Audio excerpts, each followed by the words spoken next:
మా అమ్మని అవమానించారు. వాళ్ళు అమ్మని అవమానించింది ఎవరో నాకు తెలియదు ఇంతవరకు. నా మీద కూడా అన్నారుగా శాసనసభలో అవమానించారని.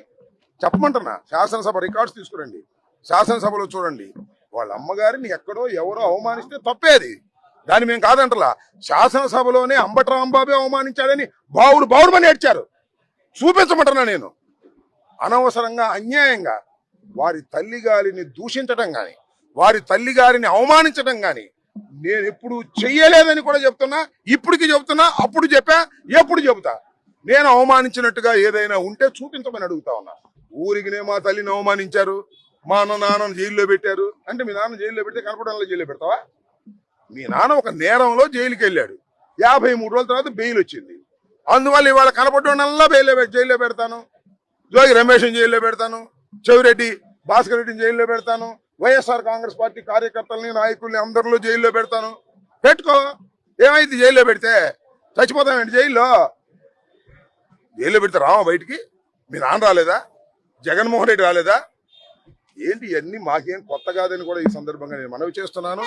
నువ్వు జైల్లో పెడితేనో, నువ్వు కేసులు పెడితేనో, నువ్వు సవాళ్లు చేస్తేనో, నువ్వు రెడ్ బుక్లు చేస్తేనో ఎవడు భయపడడు, భయపడటానికి సిద్ధంగా లేము. దీని ప్రతిఫలం అనుభవించడానికి నువ్వు సిద్ధంగా ఉండు. పిల్ల లోకేష్, నీవు పిల్లోడివి, నీకు తెలియదు. మీ నాన్న ముఖ్యమంత్రి అయ్యాడని, నువ్వు గెలిచానని ఏదో సంబరాలు చేసుకుంటున్నావు. అవన్నిటికీ కూడా మీరు చూశారుగా, సంవత్సరంన్నర అయింది. ఎంత ప్రజల్లో తిరుగుబాటు వచ్చిందో నేను ప్రత్యేకంగా మీకు చెప్పాలా? మీకు తెలియదా? ఆ రోజున ఎలా ఉన్నాం మేము? ఎలక్షన్ వచ్చిన నెల రోజులు ఎలా ఉన్నాం? సంవత్సరానికి ఎలా ఉన్నాం? సంవత్సరంన్నరకు ఎలా ఉన్నాం?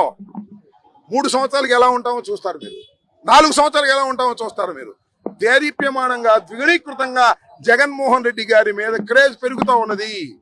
అరే తప్పు చేశామే, అన్యాయంగా కూటమికి ఓటు వేశామే, కూటమికి ఓటు వేసినందుకు కక్షలు కార్పణ్యాలు తప్ప ఏ అభివృద్ధి లేదే, ఏ సంక్షేమ కార్యక్రమాలు సక్రమంగా అమలు చేయటం లేదే అని ప్రజలు రిపెంటెన్స్ వస్తున్నారు, ప్రజలు పునరాలోచనతో వస్తున్నారు.